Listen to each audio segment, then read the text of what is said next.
Welcome to the show, everyone. Support comes from ZBiotics. Listen, I have to tell you about something that I actually use before a night out with drinks. It is called ZBiotics Pre-Alcohol. And here's why it works. When you drink, alcohol gets converted into this toxic byproduct right in your gut. That buildup, not dehydration, is what makes you feel rough the next day. Well, ZBiotics is a probiotic that was created by PhD scientists, and it produces an enzyme to break that byproduct down. I use it before my first drink, especially when I know I have an early morning or a long day coming.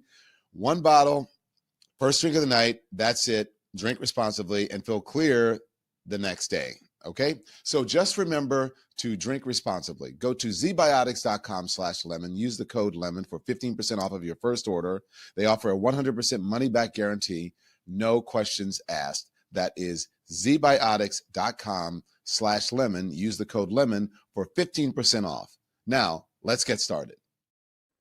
Hello, everybody. Welcome to the Don Lemon Show, Lemon Live at 5. Thank you for being here. We appreciate it. We have a big show planned for you. We're going to update you on some of the breaking news that we had earlier in the day because there are new developments as it relates to Rob Reiner and his wife, Michele, and their son, Nick.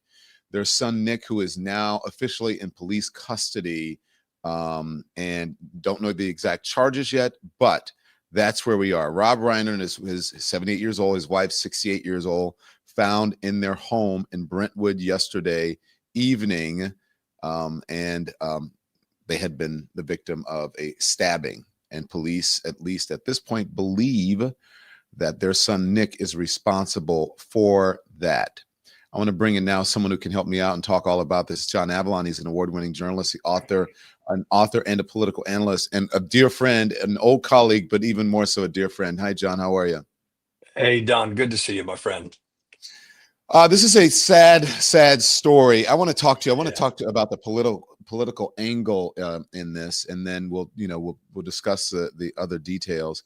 But the president of the United States responded to this and got everybody talking. And here's what he said on social media. I'm just going to read. I hate reading it, but a very sad thing happened last night in Hollywood. Rob Reiner, tortured and struggling, but once very talented movie director and comedy star, has passed away together with his wife, Michele, reportedly due to the anger he caused others through his massive, unyielding, and incredible affliction with a mind-crippling disease known as Trump derangement syndrome, sometimes referred to as TDS. He was known to have driven people crazy by his raging obsession of President Donald J. Trump and his obvious paranoia, reaching new heights as the Trump administration surpassed all goals and expectations of greatness. And with the golden age of America upon us, perhaps like never before, may Rob and Michele rest in peace. Now, I doubt that he wrote that. Even so, I think someone wrote it for him, as they do many of these things, but it got his stamp of approval whether he wrote it or not. What did you think of the response when you saw it? First of all, I wouldn't give him the benefit of the doubt. I mean, whether he sent this off to the tweet boy or did this himself, he doubled down. And what it reminds me of is, have you no sense of decency, sir? And the answer is the president of the United States does not. Making a tragic death of a great American artist. I mean, comedian, director, some of the greatest movies of our lifetimes this man made, and making it about himself in a way that shows no respect. One quote that jumped out at me, Don, and I was telling you about it, is from the editor of Christianity Today, Russell Moore. And here's what he wrote. He said, how this vile, speaking of Trump's comments, this vile, disgusting, and immoral behavior has become normalized in the United States is something our descendants will study in school, and to the shame of our generation. And I think that's just right. This man is a mirror to our culture. It's a dark mirror, but it's disgusting. It's typical in terms of his desire to make everything about himself. And it shows no decency, no grace. And it disrespects our country and the office of the president. What do you think would possess him to do that? At first, when the producers told me about it, we were having our editorial meeting. We're just about to go on this morning. And I said, you better double check that. Is that AI? I mean, I don't think that he would do that. But it wasn't. What did you think when did you believe it at first? What would possess someone to do it?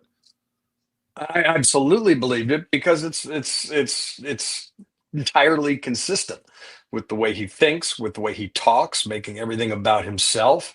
And it's just that deep narcissistic need to, double down on the outrage as long as people are talking about him. But I think there's certain moments in this term over this year where I think he's started to lose the plot. Right, it's one of the reasons he's at 25% with independents now. I think tearing down the East Wing, the images of the during the shutdown, the bulldozers coming and tearing down something that was built by Teddy Roosevelt. Saying that affordability is a con when folks are struggling, and I think things like this, because most folks might not know Rob Reiner's politics, but they know his movies.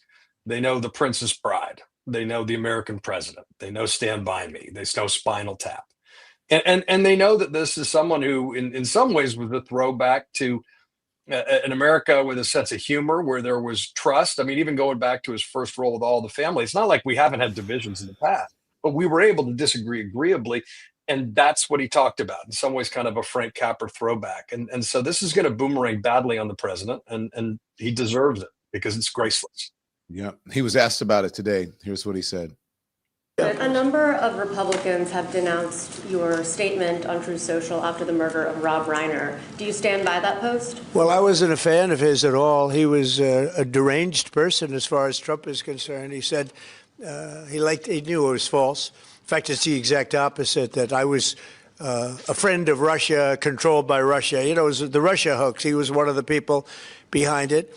I think he hurt himself in career-wise. He became like a deranged person, Trump derangement syndrome. So I was not a fan of Rob Reiner at all in any way, shape, or form. I thought he was very bad for our country. Yeah. He didn't answer directly, but that's doubling down. And I mean, Rob Reiner became deranged, and then also him speaking of himself in third person, like, that's always a tell, right? Yeah. I mean, whew. Look, of course he's doubling down. That's why I don't have any doubt it's him. And look, I mean, my God, especially after, we've seen too much violence, especially, in the wake of, we have Bondi Beach and Brown, and then this, and regardless of your political persuasion, moments of tragedy are supposed to inspire the better angels of your nature, and he doesn't seem to have any. And I will say about the Russia thing, I just wrote a piece for Rolling Stone about the Trump administration's new national security strategy document that Russia said basically mirrors their worldview. So, that's a different conversation for another day, but, come on. Yeah, I don't. First of all, everything he said about Rob Reiner there was not true. He wasn't a deranged person. He was still very successful. He's one of the most prolific directors, writers. He's iconic, and actually, his talent on television was a lot better than Donald Trump's talent on television, which was produced by the producers of The Apprentice. I mean, Donald Trump is not you're a good getting businessman. personal. Well, it's true. It's I completely mean, true. yeah, it is. What was your favorite Rob Reiner movie? Oh, I would say probably A Few Good Men. That's a good one. That's a great one. Yeah, it was probably it's probably A Few Good Men. That's why I said he's good. Ask me my favorite Apprentice episode. I never watched it, and I never believed what folks said about Donald Trump. But anyway, I always thought that, and everyone except for Donald Trump always thought that Rob Reiner was a gentleman. And I remember, where did I meet him? Somewhere. And I think it was like somewhere around 2017, 2018, 2019, something like that. I met him at an event with Gayle King and someone else. I forget who the other person was. And I mean, he couldn't have been nicer. Also, he was asked about political violence and asked about Charlie Kirk. And I thought his response to Charlie Kirk's death was, I thought he was really gracious, more gracious than Donald Trump could ever be. Watch. When you first heard about the murder of Charlie Kirk, what was your immediate gut reaction to it? Well, horror, absolute horror. And I unfortunately saw the video of it, and it's beyond belief what happened to him, and that should never happen to anybody. I don't care what your political beliefs are. That's not acceptable. That's not a solution to solving problems. And I felt like what his wife said at the service, that the memorial they had, was exactly right. And totally, I believe, I'm Jewish, but I believe in the teachings of Jesus, and I believe in doing to others, and I believe in forgiveness. And what she said to me was beautiful and absolutely, she forgave his assassin, and I think that is admirable. So he was much more gracious. And remember, Donald Trump and many of the MAGA Republicans were bent out of shape, and just conservatives in general were bent out of shape when people criticized Charlie Kirk, not his death. I don't know one person who celebrated his death or who said that he deserved it. They said he shouldn't have died that way, but he did espouse some things that were hurtful to minorities in this country, to members of the LGBTQ plus community, to Black people, to Black women. And they wanted, I think Donald Trump said it was treasonous, so to speak, to do that for Charlie Kirk. And I thought that, what Rob Reiner said there was way more gracious than Donald Trump said in his death. Oh, I mean, it's a portrait of grace versus a portrait of disgrace. But I mean, look, I think that what Rob Reiner said there about Charlie Kirk, I don't think the immediate wake of someone's death, especially somebody's murder, is the right time to take issue with what you disagreed with, right? That is not the time to speak ill of the dead, because your thoughts and prayers genuinely need to be with the family, recognizing the humanity of the person that's been lost, even if you disagree deeply with what they said or what they believe. That can be discussed at a different time on a different day. But the fact that Rob Reiner said that, I think highlights something that was lost, because so many folks on the right wanted to, say that the left writ large was celebrating Charlie Kirk's death. Go look at President Obama's comments in the immediate wake of that assassination. Look at Hakeem Jeffries. Go down the line. You can't hold Democratic Party, liable for anything that anyone might say on some chat room or on social media. That's not the way this works. The president of the United States has particular moral responsibility to set a tone for the nation. The fact that this president doesn't, and I'm a presidential historian on the side, and most presidents feel an obligation to try to unite the country. And what's different about Donald Trump is he doesn't feel that moral obligation. He thinks he can divide to conquer, and he still has that impulse in the wake of a horrific, senseless murder. The fact, of course, it seems his son is being held makes it all the more wrenching, especially this time of year. But the other thing Reiner said, and I've heard him say this, it's about the golden rule. He quoted Jesus, do unto others. And that's something that unites most major faiths. And that's what's been lost. That's what's been lost in the coarsening and the hyper partisan politicization of our culture, is that we're not extending that grace. And that's what we need to get back to. And Donald Trump seems incapable of doing it. Mm-hmm. Right on. This is what Barack Obama wrote, and this is what a real president does. Michelle and I are heartbroken by the tragic passing of Rob Reiner and his beloved wife, Michele. Rob's achievements in film and television gave us some of our most cherished stories on screen, but beneath all of the stories he produced was a deep belief in the goodness of people and a lifelong commitment to putting that belief into action. Together, he and his wife lived lives defined by purpose. They will be remembered for the values they championed and the countless people they inspired.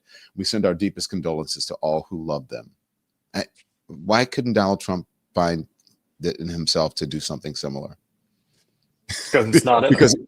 It's not in him, as you said. It's not in him. I mean, and go back and look at. I challenge folks. I invite them to go back and look at Rob Reiner's movies. Right? You want to judge someone on the basis of their work, what they did when they had the microphone, the camera, and this is someone whose stories are very hopeful. We need more stories that talk about real values and real character and what unites us as human beings and Americans. And that's been lost to some extent, but he was a master of that. And I mean, I love the American President. I'm an Aaron Sorkin fan, but The Princess Bride. I mean, you just go on and on. There are very few missteps. Spinal Tap's still one of the funniest movies ever made. Oh my gosh, Stand By Me. This is Spinal Tap. What else? A Few Good Men. When Harry Met Sally. When Harry Met Sally. I mean, come Yeah. on. That Yeah. alone. Yeah. You know, I think Sleepless in Seattle. There's the movie. You know, what's the one with Tom Hanks and Meg Ryan, where she's a little. She runs a bookstore. Was it? Oh. But these are. What is it? You've got mail. Maybe I don't remember. I think it's You've Got Mail. Yeah. You've got mail. Yeah, but I mean, these are classic American movies, and I would like to see more. Part of my gripe about where we currently are with culture is everyone feels a need to double down to show how dystopian they can be, and it can make for some great movies like One Battle After Another. But I for one would like more happy endings in art, because we're not getting them right now in life. Yeah, I remember listening to Rob Reiner a lot. Look, I grew up listening to Rob Reiner and watching him on All in the Family. Even if he had just that one role, he would have been an icon. Just Meathead? Just being Meathead, or Michael Stivic. And because obviously that was an iconic show. I did not remember his real name in that Michael Stivic. Name. Yes. And but this, I would listen to him on Howard Stern, and Howard does some of the best interviews. This is what Howard had to say about his death. Rob Reiner was stabbed to death in his home. I read that and I got really, really upset. I just thought the world of this guy. I interviewed him either 2 or 3 times. And I got to tell you, from my vantage point, he just seemed like the most loving guy. What a pressure to have your father be called Reiner. And so Rob going into show business is like very, very difficult. Of course, we all know he landed the job on All in the Family. He was fabulous as Meathead. If that's all he had done, he still would have been a legend. Then he started directing, and the first film is This Is Spinal Tap. He did Stand By Me as a director, The Princess Bride, and then the brilliant When Harry Met Sally. Then Misery, and then A Few Good Men. The guy was a genius. But here's the thing. Every time I saw him interviewed, he just seemed to be so down to earth and connected. But he was mild-mannered, and he was caring. He always humble. Cared about people. There was something about him. I just thought the world of him. And when he was on our show one time, he even talked about his dad, and I asked him if he was intimidated by his dad.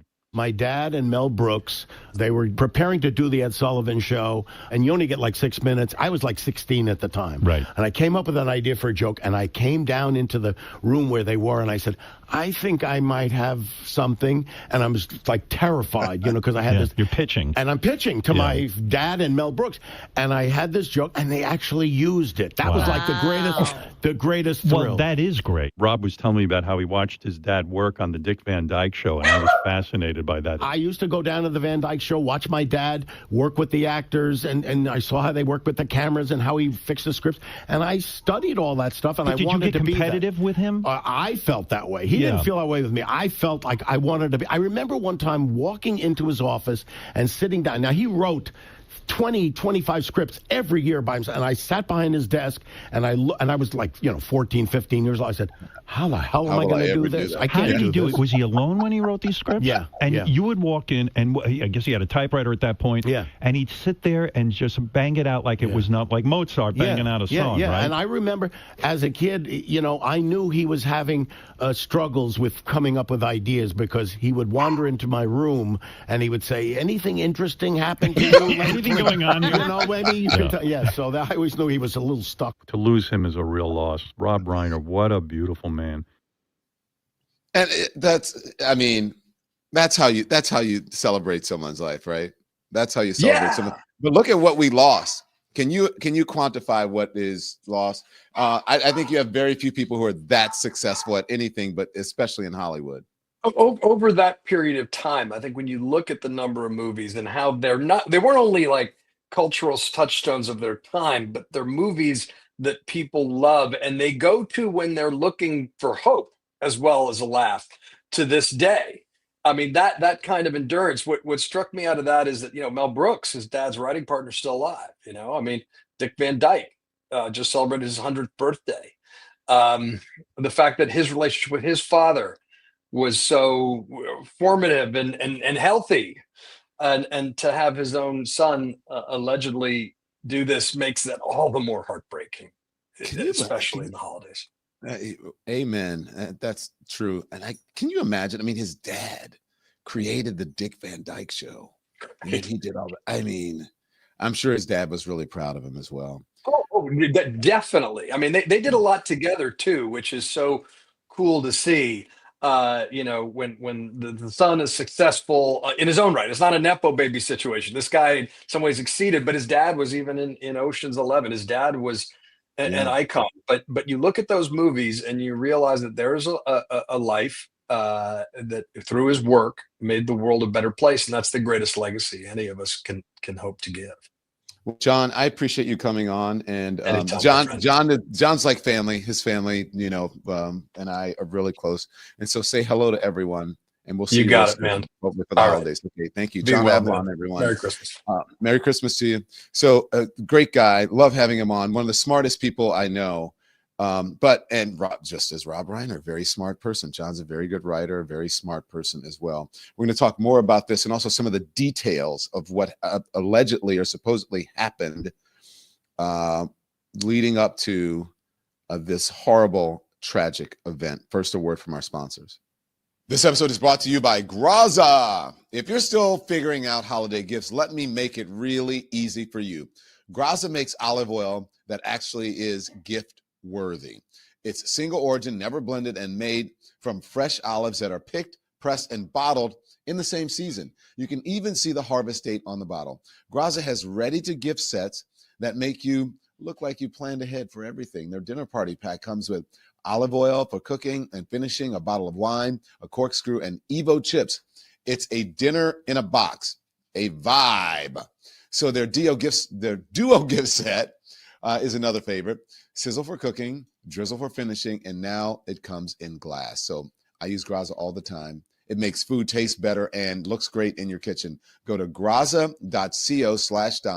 Use the code Don for 20% off of your first order. Support comes from Fatty 15. Now, as you get older, you start paying more attention to your sleep, your energy, your joints, even your lab work, right, from the doctor. I know that I do. And that's why Fatty 15 stood out to me. It is the first new essential fatty acid discovered in over 90 years. It's called C15. It was discovered by Dr. Stephanie Venn Watson while working with the U.S. Navy studying aging dolphins. And since then, more than 100 studies have shown that C15 helps to strengthen cells and slow aging at the cellular level. A lack of C15 can cause cellular fragility syndrome, which affects about 1 in 3 people worldwide. So Fatty 15 is vegan, it's patented, and it delivers 3 times the cellular benefits of fish oil. Wow. Personally, I've noticed better sleep and steadier energy. So go to fatty15.com/lemon. Use the code LEMON for an extra 15% off of their 90-day starter kit.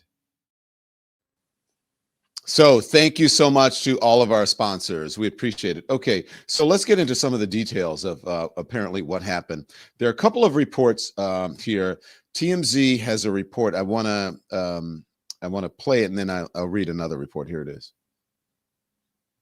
Just an incredibly sad and tragic story. We have, over the last few hours here, learned a good deal of new information about what allegedly happened, really starting Saturday night and then obviously into yesterday afternoon when, like you said, Shannon, at about 3:30, one of their other children, now their son Nick, who is 32 years old, he is currently in custody. Unclear exactly why he's being held, but it is in connection to the deaths of his mom and dad.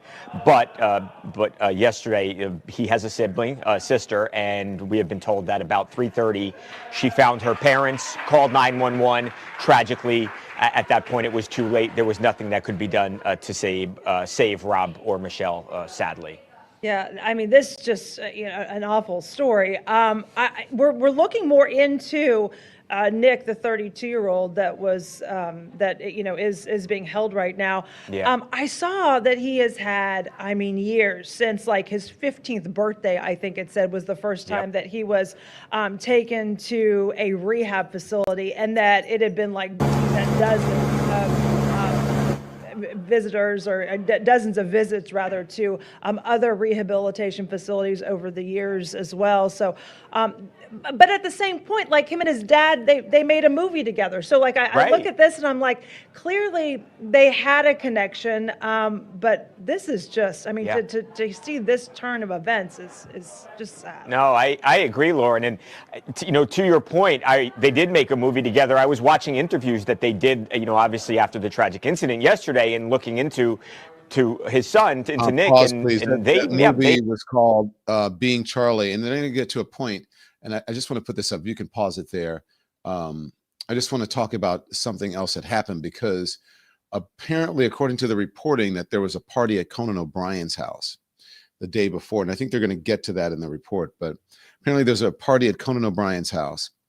And Rob Reiner was said to have taken his son, he and his wife, taken his son to the party to keep an eye on him, and because they were concerned about his behavior. Now, that's according to the reports. I think TMZ is reporting that, and perhaps there's another report there as well. I think it's not the Times. It may be Rolling Stone.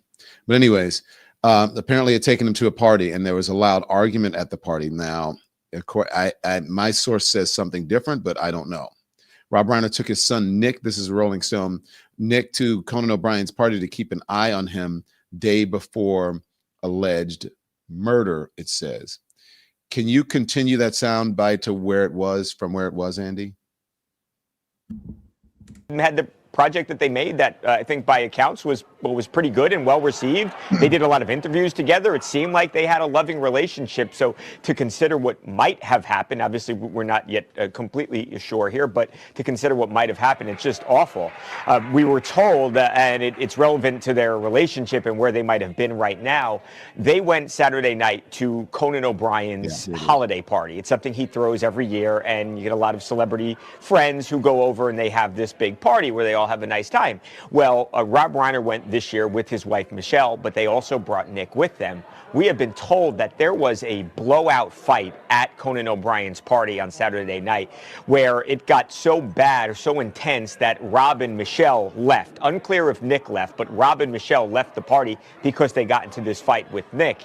And then obviously less than 24 hours later, we know, tragically what happened to them. And now, as there is some evidence to at least indicate that he may have had something to do with it, I think it kind of puts that argument into focus. And they were not in a good place. We've been told that they were at wit's end, for lack of a better term, with what to do with Nick and how to help him. And they loved their son very much, but they just didn't know where to turn. And it just paints a picture of a parents and a son who were really in crisis with one another. Yeah, that movie was called Being Charlie. I bring Reiner, it back up because Nick Reiner arrested and held on a $4 million bail. Someone I know who knew Rob Reiner and knows Conan O'Brien said, it's so crazy. I was there. I didn't see a fight, and I don't know anyone who did.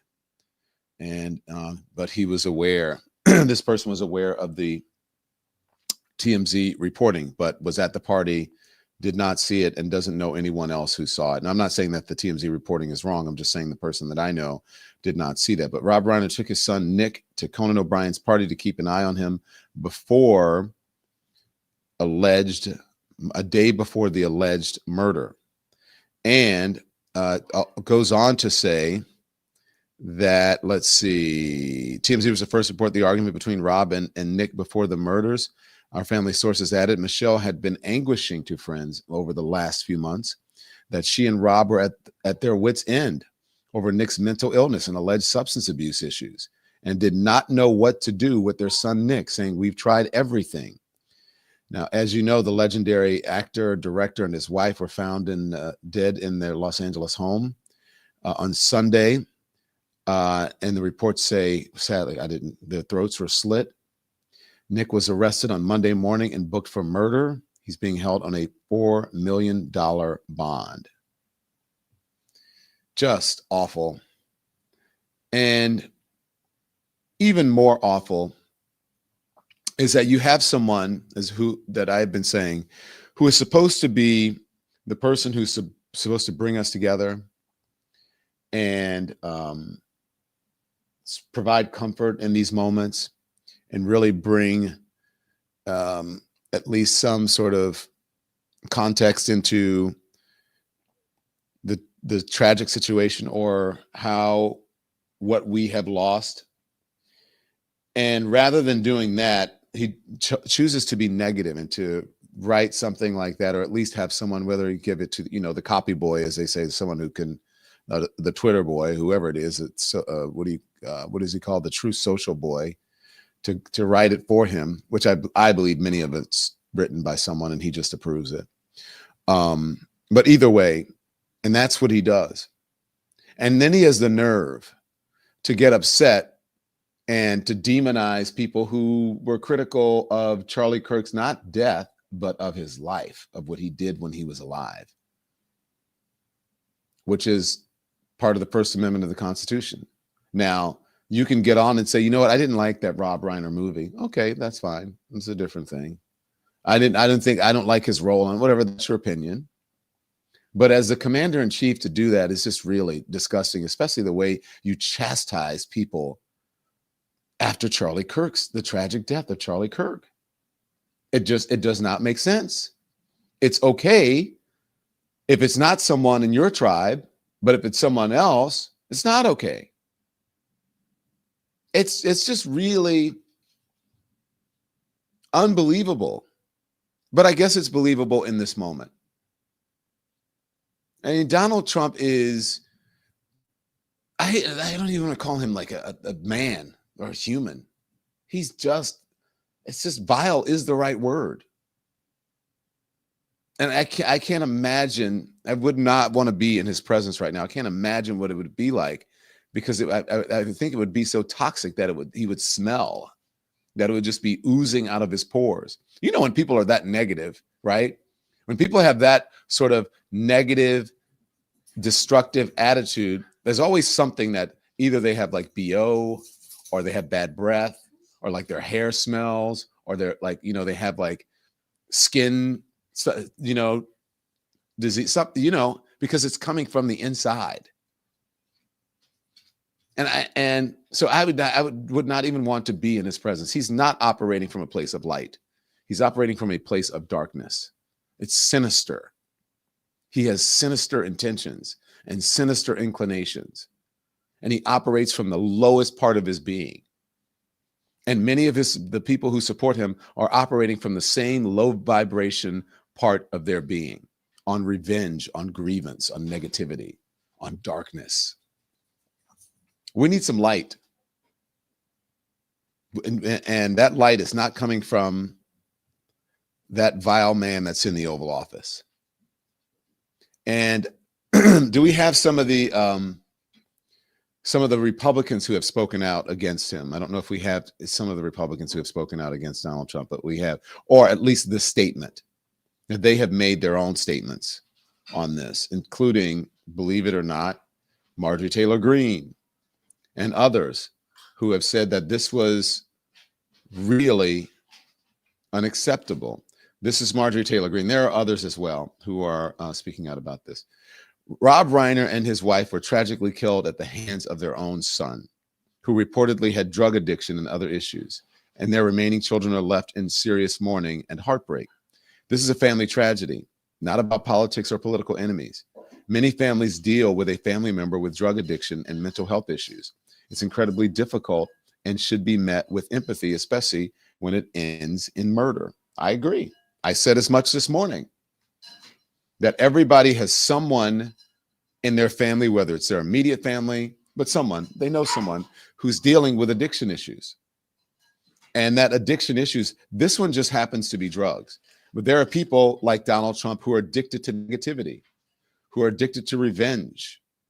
There are people who are addicted to food or cigarettes or any other substance, alcohol. Some people are addicted to sex. Some people are addicted to pornography. All kinds of addictions. And we shouldn't judge any of them, because that is just like any other disease and should be handled in a similar fashion, and should be handled with empathy and compassion, and not from the lowest, basest form of any sort of human reasoning or reckoning. Donald Trump wondered a while ago whether he was going to go to heaven. I mean, I think we all know the answer to that one, but let's play this. You talked about how you hope to end the war in Ukraine because it might help you get into heaven. How does this help?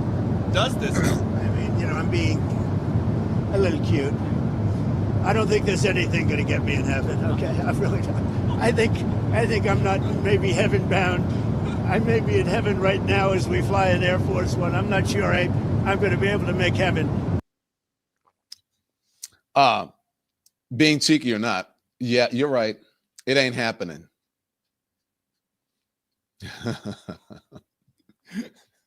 Like Curtis Mayfield said in something, there's a hell below, we're all going to go. You're going, Donald Trump. Donald Trump, as the old people will say, is going to hell with gasoline drawers on. That is what's going to happen with gasoline drawers. Exactly. More to come, a word from our sponsors. Today's show is sponsored by MSI Reproductive Choices. They provide contraception, safe abortion, and essential reproductive health care in 36 countries. Now, in many of those places, they are the only provider. This has been a really brutal year for women and girls worldwide. International aid has been cut, clinics have closed, options are disappearing. MSI prepared for this by diversifying their funding, but they still lost $15 million. And yet, because donors stepped up, millions of women still have access to care. This is about choice. It's about dignity. And it's about healthcare being a human right. If you want to help, text LEMON to 511-511 or go to msiunitedstates.org. For $65, you can provide contraception for 10 women for an entire year. Text LEMON to 511-511. Text fees may apply. Support for the show comes from Aura Frames. Now, every year I say that I'm going to give meaningful gifts, and every time, well, it gets away from me every year. Aura Frames solve that for you. Aura Frames lets you give photos and videos of the people you love beautifully displayed in one frame. It's personal without being complicated. So they're easy to use. Just connect to Wi-Fi and upload photos straight from your phone using the Aura app. You can even preload photos before the frame arrives, so it's ready right out of the box. Every frame comes in a premium gift box with no price tag, so you can't wrap togetherness, but you can frame it. Go to auraframes.com and get $35 off of the Carver matte frame with a promo code Don Lemon. That's auraframes.com, promo code Don Lemon. Thanks to our sponsors. To our sponsor, someone said, with gasoline pull-ups on. You guys are crazy. That is crazy. Yeah, someone said hell in a handbasket. That's another one. Hell in a rocket ship. I don't know. Hellbound. What else do you guys have? So look, I only say that because you know, there are people, I guess you should expect that from certain people, but you really, I mean, really, as much as low as Donald Trump has been, you still don't expect the president of the United States to be that, because we've just, you know, we've had presidents who've just had class, you know, before. I don't think we've ever had a president that had no class. We never had a president that had so much money, at least not initially. He does now because he's grifted this second part of his administration. But we've never had someone that was so classless in the office. So yeah. Okay. We'll move on now, and then other things that we need to discuss today. And that is, I want to talk about the president saying that he wants to classify fentanyl as a weapon of mass destruction, which is bizarre. This was during the same thing where he was asked about whether he stood by his tweet in the Oval Office. That's why today I'm taking one more step to protect Americans from the scourge of deadly fentanyl flooding into our country. With this historic executive order I will sign today, we're formally classifying fentanyl as a weapon of mass destruction, which is what it is. No bomb does what this is doing. 200 to 300,000 people die every year that we know of. So we're formally classifying fentanyl as a weapon of mass destruction. A weapon of mass destruction. Now, look, another distraction from the Epstein files, a weapon of mass destruction. We know what a weapon of mass destruction is. I think this man will do anything to just distract from the Epstein files. I really do. What is the need for that? And yes, fentanyl is an issue, but is it the biggest problem facing our country? And is there a need for a press conference for that? It's one of them. It's just bizarre. What's in those files, you think, that he wants to create such distraction around what's in them? What is in there? I don't know. Well, another thing, we talked about Charlie Kirk and something else that we'll follow up on that one. Something else I wanted to talk about was Candace Owens and Barry Weiss. You guys know Barry Weiss is the person who is leading CBS right now, the newly hired head of the news division of CBS News. And she is fashioning the network, I guess, into, what she wants it to be, further right, more MAGA, and I think more supportive of Israel. And so the conversation has been around, why is this happening? Why are they doing this? Why is this allowed to be happen? And some of the MAGA right, even though she's trying to move to the right, have been her fiercest critics, like Candace Owens, criticizing this really bizarre town hall that aired on Saturday night on CBS. Watch this. It's being termed a town hall, and Barry is obviously just a Tel Aviv agent. Her entire background story, her rise, her studying in Tel Aviv, her family ties, the hand of Midas pulling her through the ranks a la Jeffrey Epstein. Despite her sub-average intelligence, she's not interesting. She somehow becomes a chief over at CBS News. Right? This actually, what I'm saying about Barry Weiss, this gets into Tucker's quote unquote problematic speech at SAS when he jumped on stage and basically asked that question. How are all of these subpar people becoming billionaires? The rest of us have to work forever. They're not interesting. They're not talented. And they just seemingly are just getting all of this money and opportunities offered to them. This is clearly not a meritocracy that we're living under. It feels more like, and I'm saying this, more like a cartel. Okay, Barry Weiss is actually one of the people that we should study when it comes to being unimpressive and just getting handouts anyways. It's like welfare. I feel like she's on welfare. Woo! Like we all have to work and she gets promoted. And she's gonna be unimpressive in this clip because that's her default. She can't even convincingly Bro, this is ask so far. Goddamn, she's cooking. Bro, she's just saying shit for clout. She don't have class consciousness. Of course not. Take a listen. But it's important to understand why she's popular. This is why. This is why Tucker and now Candace are some of the more dangerous right wingers that are putting these lies out into the world right now. Stop. That's it. That's all I have to say. Stop. So this is just, to me.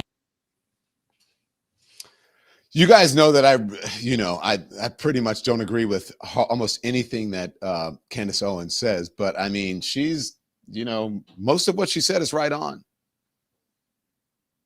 And those are the folks who are being promoted right now, the people who are kissing Donald Trump's ass. Don't have to be talented. You don't have to be extraordinary. You don't have to be anything other than just a Trump butt muncher, or to just get on the Trump wagon. And there is to have someone come in and run a news network that has never run a news network before and get it it's mind blowing. So when they talk about DEI hires and meritocracy, it's all bullshit. There's no meritocracy here. There's no meritocracy here. It's either nepotism, hiring your friends, hiring just people who believe what you believe, who are part of your same political ideology or a part of your same religious ideology. That's what's going on here. And those are the people who you are seeing elevated, or the people who just kind of keep their mouths shut. And as my mom would say, go along to get along. That's what's happening. Candace Owens, right there. I got to say, speaking facts. If you want to know anything about the show, you can go to donlemon.com. donlemon.com. Make sure you click on at the top. You can see where we're going to be on New Year's Eve, and that's where we are going to be in New Orleans. We're going to be at DBA and the Spotted Cat all New Year's Eve. It's going to be fun. It's going to be a great street party. So you can click on that. You can go to that one. That's DBA. The first one was Spotted Cat. Okay.